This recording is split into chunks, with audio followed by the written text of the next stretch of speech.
नमस्कार दोस्तों, स्वागत है आपका आपके प्यारे YouTube channel study with Mushahid में। कैसे हैं आप सभी लोग?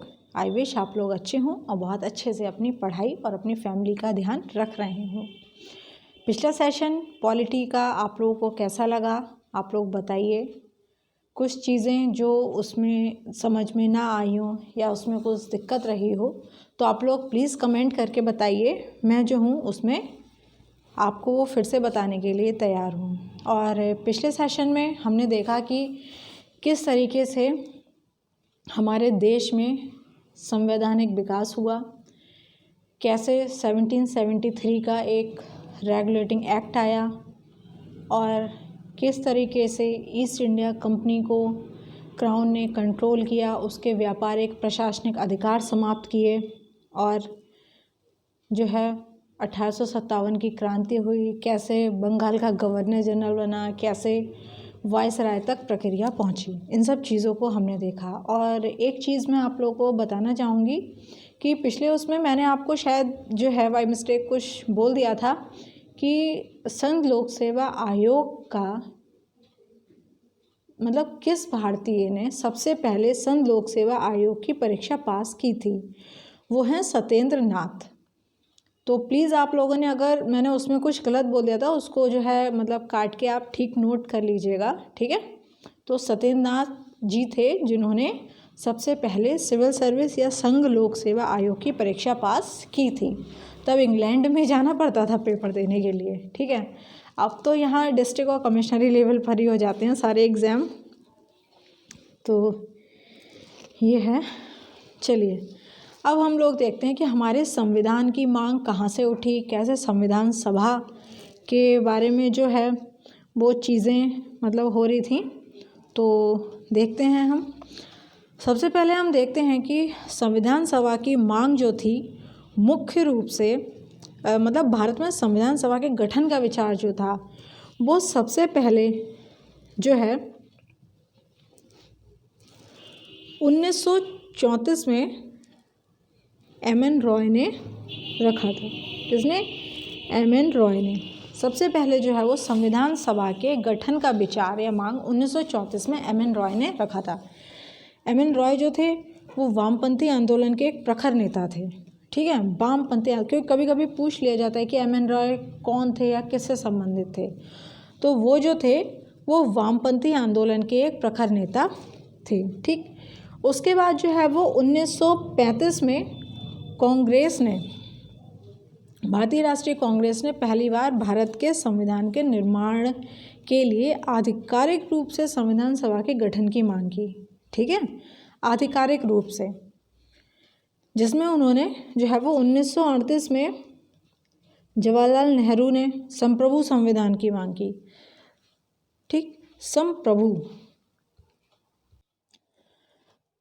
संप्रभु का मतलब होता है जो अपना प्रभु खुद हो, मतलब जिसके ऊपर कोई भी किसी भी प्रकार का कोई भी मतलब बंदिश ना हो, वो स्वतंत्र हो अपने निर्णय खुद लेने के लिए, ठीक है। तो 1938 में पंडित जवाहरलाल नेहरू ने संप्रभु संविधान की मांग की। उन्होंने ये भी कहा था कि स्वतंत्र भारत के निर्माण के, ठीक है, स्वतंत्र भारत के निर्माण जो है वो वयस्क मताधिकार पे चुनी जाए, मतलब संविधान निर्माण जो हो वयस्क मताधिकार पे चुना जाए, ठीक। इसमें कोई भी बाहरी हस्तक्षेप नहीं हो। इसका मतलब ये है कि कोई भी विदेशी यानी कोई भी ब्रिटेन या यूरोपीय व्यक्ति उसमें नहीं होना चाहिए, ठीक है।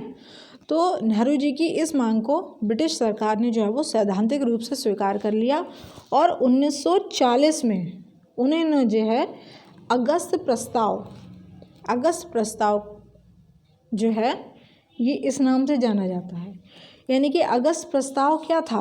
1940 में अगस्त प्रस्ताव, यहाँ पे जो डेट है ना ये सन, इनको थोड़ा ध्यान से आप लोग देखिएगा, सुनिएगा, समझिएगा, क्योंकि मॉडर्न हिस्ट्री में या पॉलिटी के ये संविधान से रिलेटेड जो चीज़ें हैं इसमें डेट जो है वो पूछ ली जाती हैं, ठीक है। पूछ लेते ये अगस्त प्रस्ताव कब आया था। अब उसमें A B C करके 3-4 ऑप्शन दिए होंगे, उसमें लिख देंगे 1940, 1942, 1946, 1950। तो आपको ये पता होना चाहिए कि 1940 में हाँ अगस्त प्रस्ताव आया था।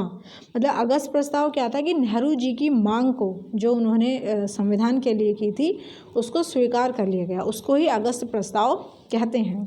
ठीक है। फिर जो है 1942 में क्रिप्स कमीशन आया। क्रिप्स कमीशन जो है वो भारत में संविधान निर्माण के लिए ब्रिटेन ने क्रिप्स कमीशन नाम का एक जो बनाया था, उसमें जो है वो स्ट्रैटफोर्ड क्रिप्स, इनके नाम को जो है याद रखिएगा आप लोग। तो इनको जो है वो भारत में भेजा गया था। क्यों? ये ब्रिटिश मंत्रिमंडल के एक सदस्य थे और एक स्वतंत्र संविधान के निर्माण के लिए ब्रिटिश सरकार के एक प्रारूप प्रस्ताव के साथ ये भारत आए थे। मतलब ब्रिटेन गवर्नमेंट जो थी वो जिस तरीके से चाहती थी उन सब चीज़ों को लेके ये भारत आए कि हाँ भाई आपका संविधान इस तरीके से हो या जो भी हो। ठीक।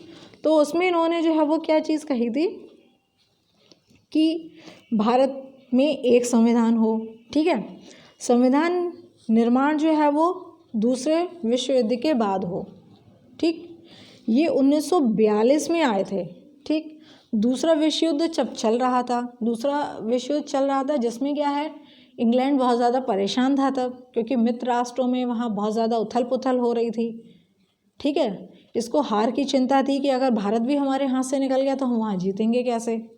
तो इसलिए चाहता था कि सेकंड वर्ल्ड वार जब हो जाए ख़त्म, उसके बाद जो है वो संविधान का निर्माण यहाँ किया जाए। लेकिन एक चीज़ और भी हुई कि इन्होंने जो क्रिप्स मिशन जो आया था उसका जो है वो मुस्लिम लीग ने विरोध किया। मुस्लिम लीग ने विरोध क्यों किया? क्योंकि मुस्लिम लीग जो थी वो ये चाहती थी कि 2 संविधान हो, 2 संविधान सभा हो। ठीक है। क्योंकि वो भारत का विभाजन चाहती थी मुख्य रूप से। ठीक है।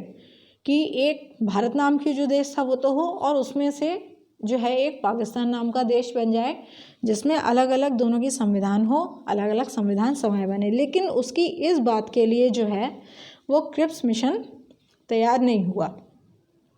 ठीक है। तो मुस्लिम लीग ने भी जो है वो क्रिप्स मिशन का विरोध किया, लेकिन क्रिप्स मिशन जो है वो 2 संविधान या भारत को 2 हिस्सों में बांटने के लिए तैयार हुआ ही नहीं। ठीक है। ये चीज़ बहुत ही इम्पॉर्टेंट है, तो आप लोगों को इस चीज़ का बहुत ज़्यादा अच्छे से ध्यान रखना चाहिए। फिर जो है कैबिनेट मिशन आया 1946 में। ठीक। ये 3 सदस्यीय था, मतलब भारत में एक कैबिनेट मिशन भेजा गया 1946 में। इस मिशन में 2 संविधान सभाओं की मांग को ठुकरा दिया, लेकिन उसने जो है वो एक ऐसी संविधान सभा के निर्माण की योजना सामने रखी जिससे मुस्लिम लीग जो है वो काफ़ी हद तक संतुष्ट हो गई। मतलब क्रिप्स मिशन तो चला गया वापस खाली हाथ, उसको तो कोई वो मिला नहीं।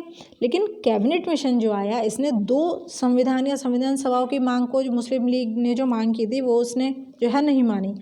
लेकिन इसने जो एक जो है संविधान के निर्माण की योजना सुनाई कि हाँ हम किस तरीके से वो करेंगे या संविधान का निर्माण करेंगे, उससे जो है वो काफ़ी हद तक जो है वो मुस्लिम लीग सहमत या संतुष्ट हो गई। ठीक है। इसमें जो है वो 3 लोग आए मुख्य रूप से। सबसे पहले थे आपके स्ट्रैटफोर्ड क्रिप्स पहले थे, ये इस बोर्ड के अध्यक्ष थे। ठीक। दूसरे थे पैथिक लॉरेंस जो कि भारत सचिव थे। तीसरे थे AB अलेक्जेंडर जो कि नौसेना के मंत्री थे। अब इसमें आपको पूरा नाम याद करने की ज़रूरत नहीं है, अगर आप सिर्फ अलेक्जेंडर ही याद कर लें वही काफ़ी है। इसमें सिर्फ आपको 3 नाम याद करने हैं, वो भी कैसे? Cripps, Lawrence, Alexander. ठीक। तो कैबिनेट मिशन में कौन आए थे? क्रिप्स, लॉरेंस और अलेक्जेंडर। ये तीनों लोग जो है वो कैबिनेट मिशन के तहत भारत आए। इन्होंने भी जो है वो अपनी योजना जो है वो बनाई जिससे मुस्लिम लीग संतुष्ट हो गई। अच्छा, मुस्लिम लीग के बारे में आप लोग जो है शायद नहीं जानते हैं, मैं उसके बारे में भी आप लोगों को थोड़ा बता। मुस्लिम लीग का गठन जो है वो 1906 में हुआ था ढाका में। ठीक है। बाकी हम जब मॉडर्न हिस्ट्री पढ़ाएंगे तो उसको डिटेल में पढ़ेंगे कि कौन अध्यक्ष थे, कैसे हुआ, क्या हुआ। अभी सिर्फ पॉलिटी के अकॉर्डिंग आप लोगों को ये जानना चाहिए कि मुस्लिम लीग का गठन कब हुआ? 1906 में हुआ था, बांग्लादेश ढाका में। ठीक है। अब हम लोग आगे बढ़ते हैं। अब हम देखते हैं कि कैबिनेट मिशन ने जो है वो क्या क्या सिफारिशें दी, ठीक, जिससे कैसे कैसे ये प्रक्रिया जो थी संविधान निर्माण की वो आगे बढ़ी। सबसे पहले जो है वो कैबिनेट मिशन की योजना के तहत जो है नवंबर 1946 यानी कि 1946 में संविधान सभा का गठन हुआ। इस योजना में कई विशेषताएं थीं। वही योजना जब मुस्लिम लीग को पसंद आ गई, मुस्लिम लीग संतुष्ट हो गई, इसका मतलब ये था कि योजना कुछ प्रभावपूर्ण ही रही होगी, क्योंकि वो मुस्लिम लीग जो थी उसमें बहुत ज़्यादा विरोध में थी, वो किसी भी चीज़ को तैयार नहीं होती थी जल्दी, मतलब उसको सारी चीज़ें अपने हिसाब से चाहिए थी। लेकिन इन्होंने जब कैबिनेट मिशन ने जो योजना दी उससे वो राज़ी हो गए, इसका मतलब कुछ तो इसमें स्पेशल रहा ही होगा, ठीक है। तो 1946 में क्या हुआ, संविधान सभा का गठन हो गया, ठीक है। सबसे पहली चीज़ इसमें ये हुई कि संविधान सभा की कुल सदस्य संख्या जो थी वो 389 होनी थी, ठीक, एक कम 90 है 300 में, 300 क्या बोलते हैं 389 होनी थी, ठीक। इनमें से क्या थे 296 सीटें जो थी ब्रिटिश भारत की थी, 93 सीटें जो थीं वो देसी रियासतों की सीटें थीं, ठीक है, आवंटित की जानी थी। लेकिन ब्रिटिश भारत को आवंटित की गई 296 सीटों में से 292 सदस्यों का चयन 11 गवर्नरों के प्रांतों और 4 चयन मुख्य आयुक्तों के प्रांतों से किया जाना था, ठीक है। इस चीज़ को आप लोग ध्यान रखिएगा कि संविधान सभा की कुल सदस्य संख्या कितनी थी 389, जिसमें 296 जो थे वो ब्रिटिश प्रांत में थे सीटें, और 93 जो थी वो देसी रियासतों के प्रांत, ठीक। तो हर प्रांत और देसी रियासतों में उनकी जनसंख्या के अनुपात में सीटें आवंटित की जानी थी, मतलब प्रांत और देसी रियासतों की जो जनसंख्या के अनुपात में सीटें थी उनके अनुसार ही वो आवंटित की जानी थी। लेकिन एक चीज़ और थी, रेशियो या अनुपात क्या था, 1:10 का, ठीक है, मतलब 10 लाख पे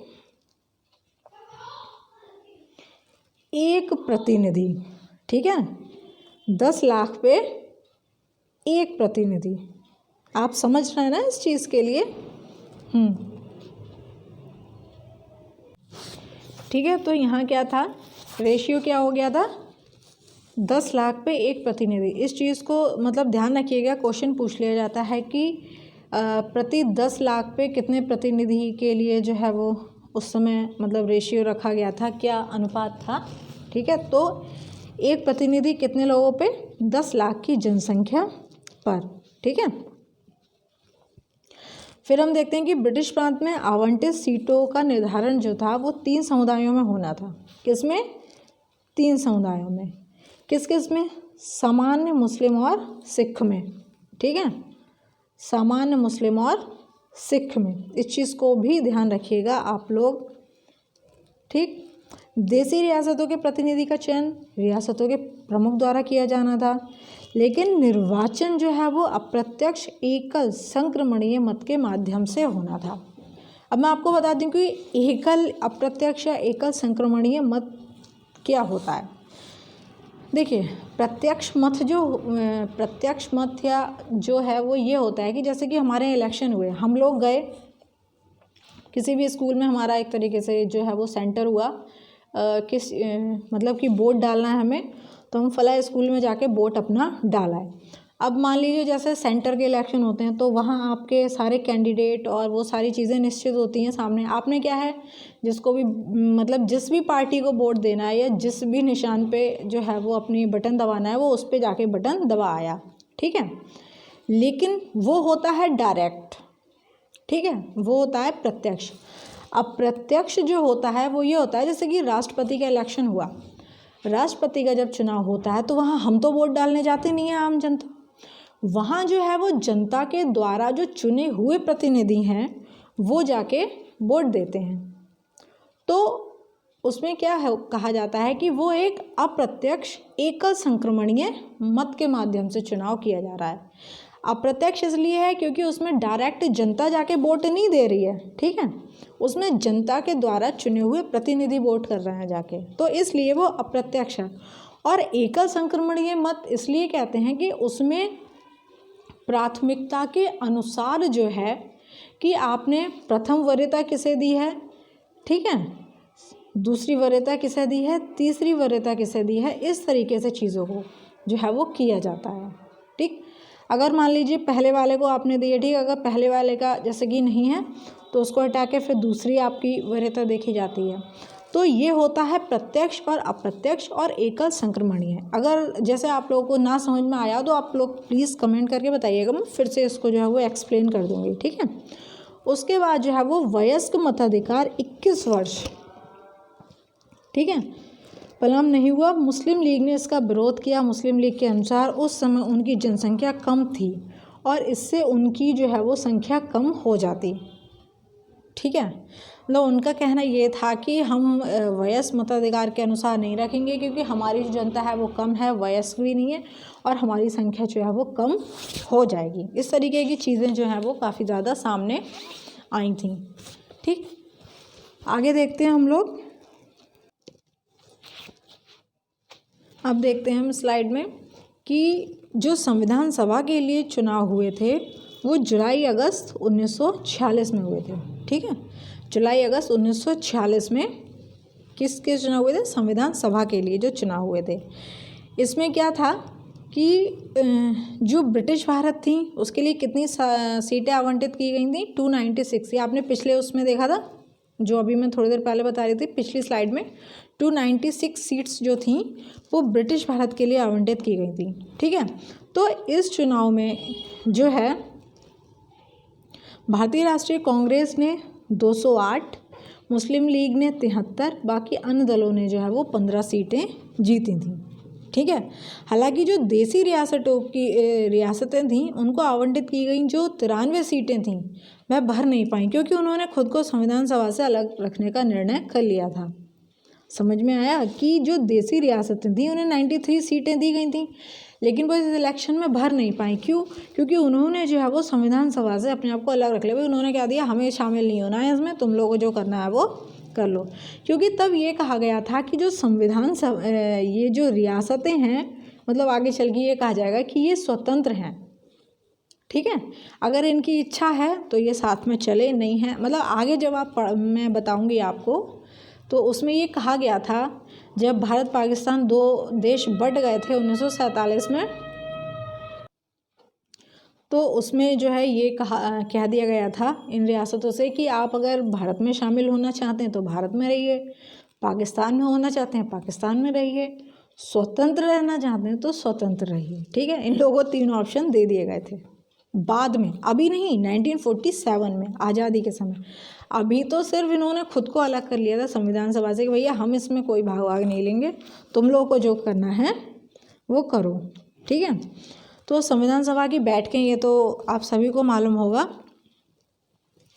मतलब संविधान सभा का चुनाव जो था वो भारत के वयस्क मतदाताओं द्वारा प्रत्यक्ष रूप से नहीं हुआ। अभी मैंने आपको बताया था प्रत्यक्ष और अप्रत्यक्ष, यानी कि सबसे बड़ी चीज़ ये थी कि जो ये इलेक्शन हुआ, ठीक, इसमें हमारी जनता ने जो है वो वोट किया, ठीक है। अब यहाँ से जो प्रतिनिधि चुनकर आए उनमें से हमने अपनी संविधान सभा के लिए जो है वो लोग चुने, तो वो क्या हो गया, अप्रत्यक्ष। यहाँ पे था वो प्रत्यक्ष, जब संविधान सभा के लिए वो लोग चुने गए तो वो हो गए अप्रत्यक्ष, ठीक है। अब हम देखते हैं संविधान सभा की बैठकें। तो 9 दिसंबर 1946 को पहली बैठक हुई, ठीक है। 9 दिसंबर, ये डेट बहुत ही ज़्यादा इम्पॉर्टेंट है, प्लीज़ इसको जो है वो आप लोग अच्छे से नोट कर लीजिएगा। 9 दिसंबर 1946 को पहली बैठक हुई, ठीक है।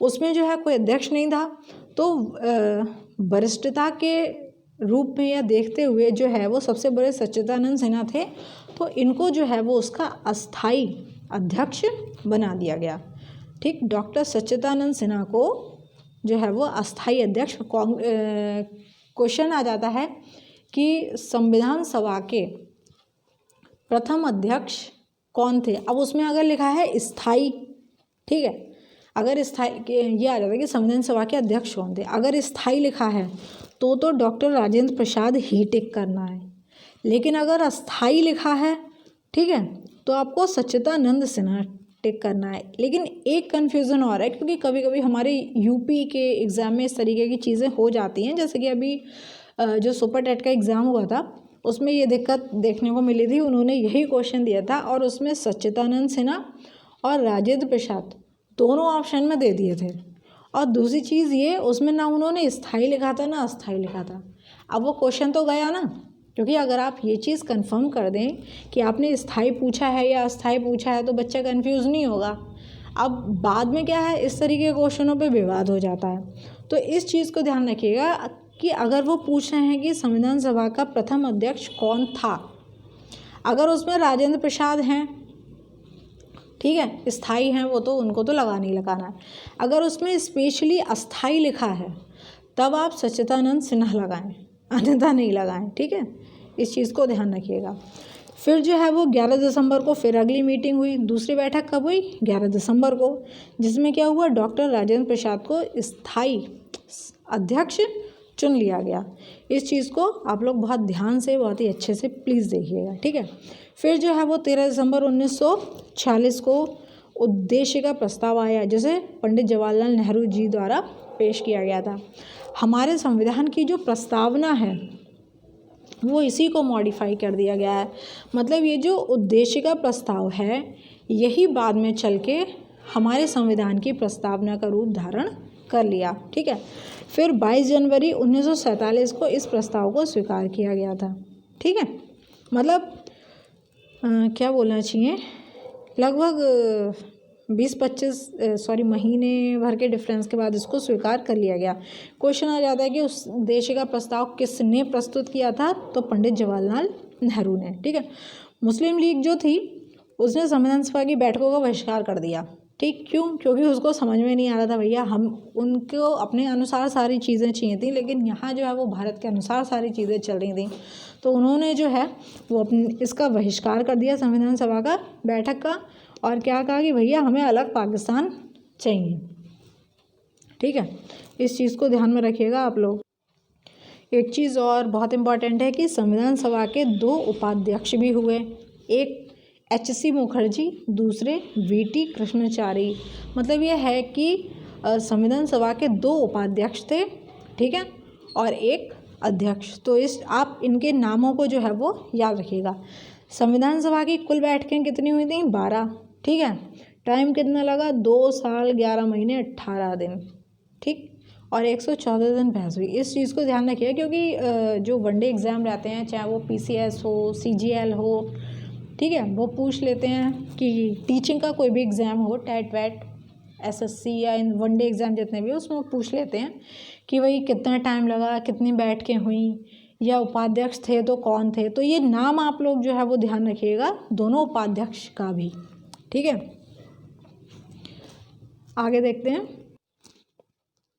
अब हम देखते हैं कि 3 जून को 1947 में क्या हुआ, माउंटबेटन योजना के तहत देश के बंटवारा मतलब करने की जो है वो स्थिति उत्पन्न हो रही थी, ठीक है। मतलब हमने अभी तक कहाँ छोड़ा था कि किस तरीके से उसमें क्या हुआ। उसके बाद जो है वो उद्देश्य प्रस्ताव आपने देखा कि कैसे 13 दिसंबर 1946 को उद्देश्य प्रस्ताव आया, नेहरू जी ने पेश किया, जिसमें संवैधानिक संरचना के ढांचे की और एवं दर्शन की जो है वो पूरे से झलक थी, जिसको स्वीकार कब किया गया? 22 जनवरी 1947 को, ठीक है। इसके परिवर्तित रूप को ही क्या बोलते हैं? संविधान की प्रस्तावना, जो वर्तमान में है, ठीक। 3 जून 1947 को क्या हुआ कि माउंटबेटन योजना के तहत देश के बंटवारे के बाद सभा की स्थिति जो थी वो उसमें 3 परिवर्तन किए गए। सबसे पहले क्या कि सभा को पूरी तरह से संप्रभु बनाया गया, स्वेच्छा से कोई भी संविधान बना सकती थी, मतलब वो फ्री हो गई थी, ठीक है। उसके बाद संविधान सभा एक विधायिका भी बन गई। विधायिका मतलब सभा को 2 कार्य सौंपे गए। विधायिका से मतलब जो एक सरकार बनी थी वो उसको भी चलाएगी और संविधान का निर्माण भी करेगी, मतलब संविधान बनाना और कानून बनाना, ठीक है। संविधान सभा के लिए 2 कार्य सौंपे गए, क्या कि एक तो उसे विधायिका के रूप में काम करना था, ठीक है, और दूसरा संविधान सभा के रूप में। उसमें एक चीज़ और थी कि पहली संसद तो वो बनी गई, यानी कि संविधान सभा ही जो थी वो स्वतंत्र भारत की पहली संसद थी, ठीक है। इस चीज़ को याद रखिएगा। अगर वो पूछता है कि भारत की पहली संसद कौन सी थी, तो संविधान सभा ही जो थी वो भारत की पहली संसद थी। उसमें ये था कि संविधान सभा का अध्यक्ष किसे बनाया गया था? राजेंद्र प्रसाद को। यानी कि जब वो संविधान सभा, यानी कि वो सारे लोग संविधान सभा के रूप में वो कार्य कर रहे थे, तो उसके अध्यक्ष कौन होते थे? राजेंद्र प्रसाद बैठक होती थी। लेकिन जब वो विधायिका के रूप में, यानी कि कानून बना लेजिस्लेटिव असेंबली के रूप में जब वो कार्य करती थी, तो जीवी मालवांकर उसके अध्यक्ष होते थे। पूछ लेते हैं कि हमारी संसद के प्रथम जो है वो अध्यक्ष कौन थे? तो उसका आंसर है जीवी मावलंकर। इस चीज़ को ध्यान रखिएगा, ठीक है। आगे देखते हैं हम लोग। 31 अक्टूबर 1947 को संविधान सभा का पुनर्गठन किया गया, जिसमें कुल 389 सदस्यों से 299 सदस्य कर, जिन्हें प्रांतीय सभा में 229 और देसी रियासतों में 70 कर दिए गए, ठीक है। संविधान सभा में क्या हुआ कि संविधान का प्रथम वाचन जो है वो कब हुआ था? संविधान सभा का प्रथम कितने वाचन हुए थे पता है? किसी को कमेंट करके बताइए। संविधान सभा के मुख्य रूप से 4 वाचन हुए थे, ठीक है। पहला वाचन जो था वो 4 नवंबर से 9 नवंबर 1948 तक चला था, ठीक है। 4 वाचन हुए थे। फिलहाल यहाँ एक का ही वर्णन है, तो वो ज़्यादा इतना वो नहीं है, बस आप ये देखिए 26 नवंबर 1949 को, ये बहुत ही इम्पॉर्टेंट डेट है, ठीक है। 26 नवंबर 1949 मतलब हमारा संविधान बनके तैयार हो गया था, ठीक है। हमारी संसद ने या संविधान सभा ने उसको जो है वो स्वीकार भी कर लिया। संविधान सभा द्वारा संविधान को पारित किया गया कब? 26 नवंबर 1949 को, 1949 को। इसमें कुल तब कितने 22 भाग थे, 395 अनुच्छेद थे और 8 सूचियाँ थीं। किसी को मालूम है वर्तमान में कितने भाग हैं, कितने अनुच्छेद हैं और कितनी अनुसूचियाँ हैं? कोई बता सकता है? कमेंट करके बताइए। चलो मैं ही बता देती हूँ, छोड़ो। वर्तमान में जो हमारा संविधान है उसमें 25 भाग हैं। भाग 25 से सेंस ये है जब हम गिनती करते हैं तो वो 25 हैं, ठीक है। भाग तो 22 ही हैं जो 1 2 3 करके हैं, लेकिन उनका ABC करके जो संशोधन करके उसमें बढ़ाए गए हैं तो वो 25 हो गए हैं। अब हमारे क्या हैं कि 400 प्लस 400 प्लस जो हैं वो हमारे अनुच्छेद हो गए हैं, ठीक है। और अनुसूचियाँ जो 8 थीं वो अब 12 हो गई हैं।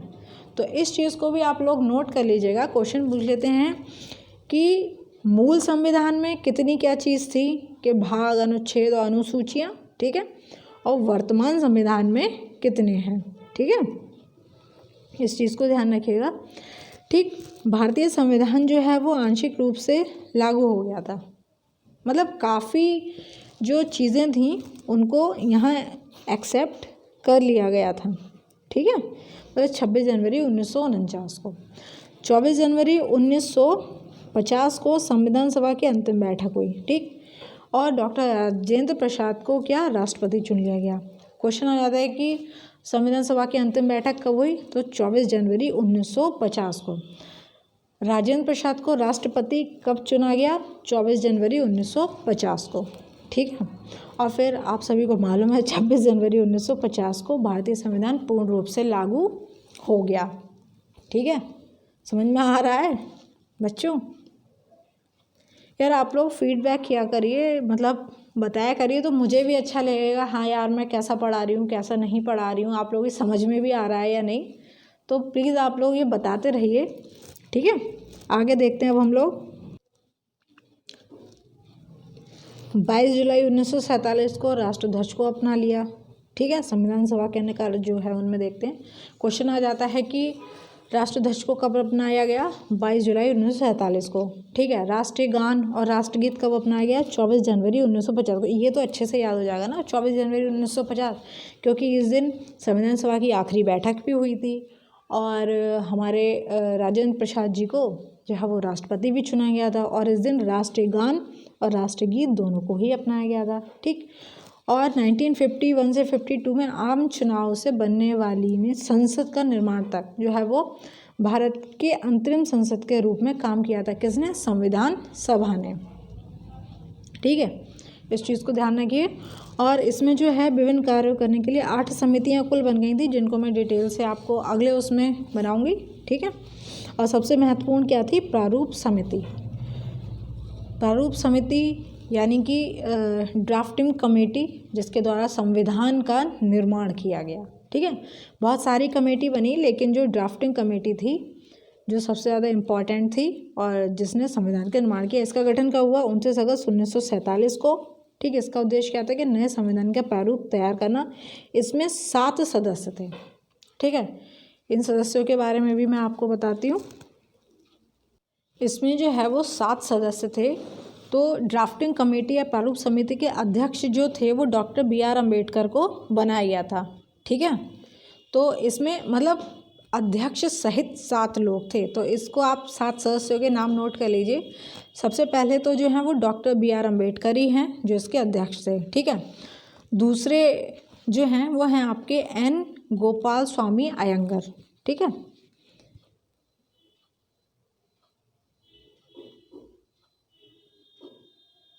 गोपाल स्वामी अयंगर, ठीक है, नोट कर लीजिएगा नाम भाई।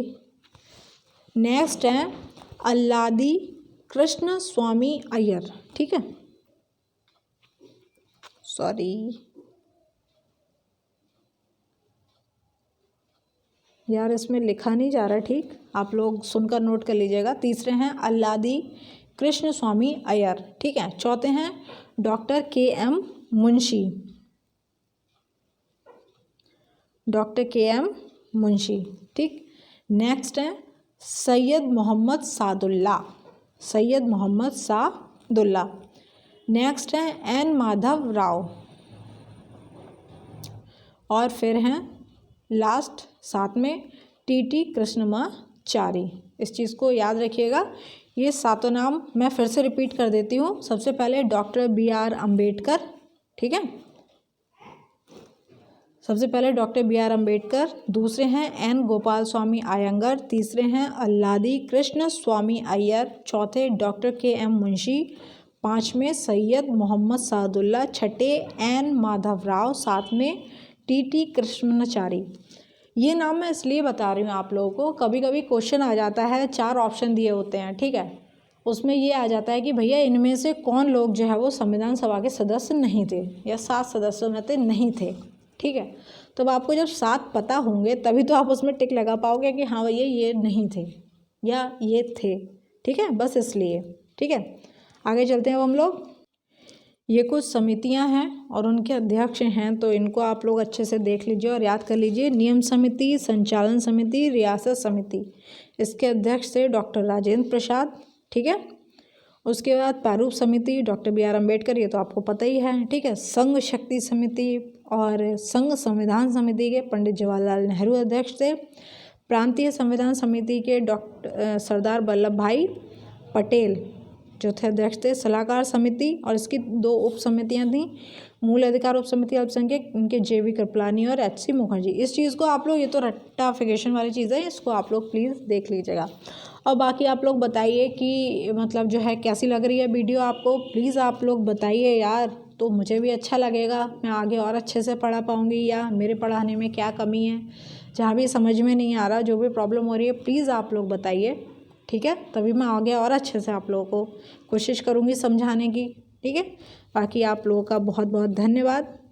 अब आप मिलते हैं नेक्स्ट वीडियो में। Thank you.